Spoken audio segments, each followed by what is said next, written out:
Alors on va chercher au travers de la préparation physique généralisée de rentabiliser entre guillemets notre préparation physique, car un athlète qui a fait une bonne préparation physique généralisée se blessera moins, sera performant plus longtemps et de façon plus soutenue. Donc c'est quelque chose qui va nous permettre d'asseoir dans le temps de la performance, mais elle est forcément le complément d'une préparation spécifique qui arrivera derrière et qui, elle, sera vraiment orientée par rapport à la pratique sportive de l'athlète et qui sera le début de sa spécialisation. Alors on va essayer de trouver des exercices justement où les efforts et les modes de contraction seront différents. C'est-à-dire qu'on va essayer de les travailler en concentrique, on va essayer de les travailler en excentrique, on va essayer de les travailler aussi de façon pliométrique pour pouvoir avoir comme ça une sollicitation variée et aborder les différents régimes de contraction qui seront de toute façon abordés de façon beaucoup plus spécifique dans la pratique dans le reste de la saison. Dans un premier temps, mettre en place des exercices qui vont travailler chaque partie du corps.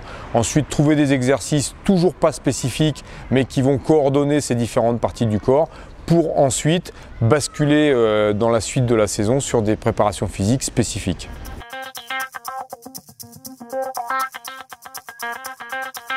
Donc cet exercice permet de travailler les jambes et plus particulièrement les quadriceps sur le fait d'avoir le TRX dans les mains permet de descendre plus bas et donc d'avoir un étirement plus important du quadriceps sur la descente, donc sur la partie excentrique du mouvement.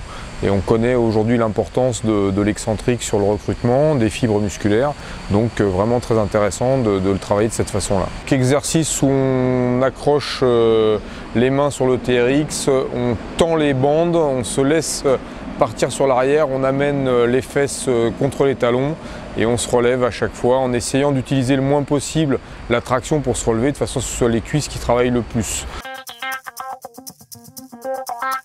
Toujours sur une jambe, on est en traction sur le TRX, on va lancer une jambe tendue derrière de façon à faire travailler les fessiers en étirement. On va toujours se tracter le moins possible avec les bras de façon à solliciter le plus possible les membres inférieurs.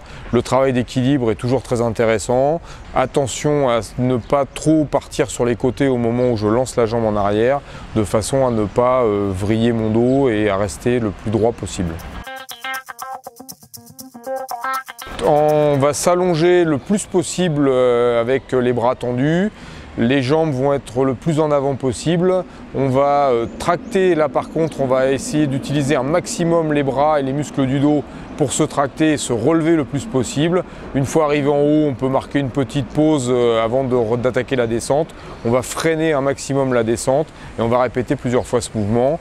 Là, l'important, c'est de rester le plus gainé possible. Il ne faut ni être cambré, ni être creusé. Le dos va être le plus droit possible. On va avoir un alignement avec les jambes le plus longtemps possible. Cet exercice est très intéressant parce qu'il oblige une coordination globale entre le travail des membres inférieurs, le travail des membres supérieurs. On s'allonge sur le dos, on a le TRX dans une seule main. On va venir se tracter tout d'abord avec cette main pour venir s'élever un petit peu. Une fois que l'élévation est suffisante, c'est les jambes qui vont prendre le relais pour pousser, pour se remettre debout et aller avec la main libre toucher le TRX le plus haut possible. La descente se fera avec un freinage le plus efficace possible jusqu'à se retrouver allongé sur le dos. On va effectuer des pompes et à chaque remontée, on va changer la main qui est sur le ballon de façon à solliciter le travail en coordination, en proprioception du haut du corps. Donc exercice très intéressant parce qu'il faut être gainé, donc les abdos travaillent, le dos travaille, les cuisses travaillent pour maintenir la position et surtout le changement de main est intéressant puisque ça demande une très bonne coordination et un très bon gainage de l'ensemble du haut du corps.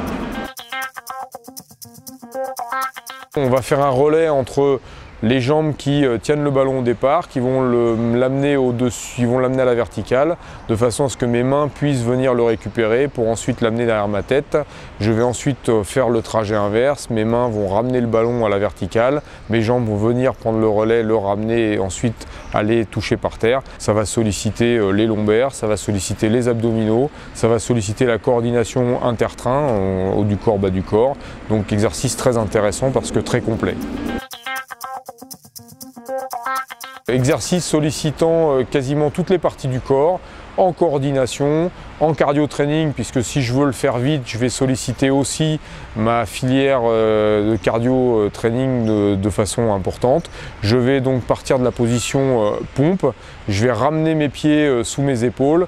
Une fois dans cette position, je vais prendre appui sur mes jambes, faire une extension, ensuite tendre les bras vers le haut, redescendre en faisant une flexion, reprendre appui avec mes mains sur le sol, ensuite étendre mes jambes derrière de façon à me retrouver en position de pompe, faire une pompe et recommencer cet exercice de 10 à 20 fois avec un intérêt de coordination, puisque si je ne me coordonne pas bien, cet exercice sera difficile à réaliser et sera plus fatigant. Donc au fur et à mesure que je vais le réaliser, je vais me rendre compte que je peux en faire de plus en plus en me coordonnant de mieux en mieux.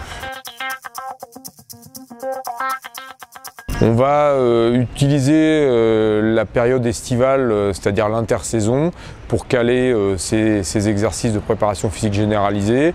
On peut en faire tous les jours. On peut utiliser justement tous ces exercices couplés à des footings, couplés à des randonnées où on va demander à l'athlète une vingtaine de minutes au milieu de son footing ou à la fin de son footing ou au début de son footing de venir faire ces exercices pour monter comme ça la pyramide de ses qualités athlétiques.